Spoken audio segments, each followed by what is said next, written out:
Before I turn to the actual stories contained in our book, The No-Gate Barrier, I think I should say something by way of introduction about Zen itself, because Zen is really an extraordinary phenomenon in the history of philosophy and religion. The reason why Zen is so peculiar is that it has, to begin with, no doctrines that can be stated in words, nothing that it requires anybody to believe. It has no system of formulated philosophy. In fact, it doesn't really have anything to say at all. What is remarkable about Zen is that it endeavors to convey its message, the realization which constitutes awakening in Buddhism, without the intermediary of words and ideas.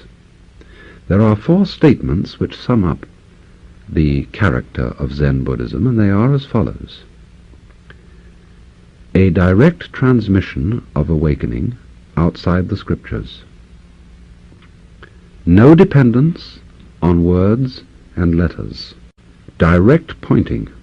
And finally, seeing into one's own nature and becoming a Buddha, which is to say, an awakened one.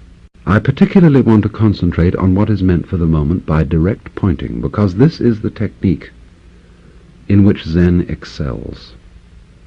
Zen feels that all that human beings are seeking, all that they really fundamentally desire, whether it be complete contentment of the heart, or understanding why this universe exists and what our place in it is, all this understanding is not something obscure and far off, but something completely obvious and lying open for us, to anybody who cares to look at it, in this immediate moment which we are living now.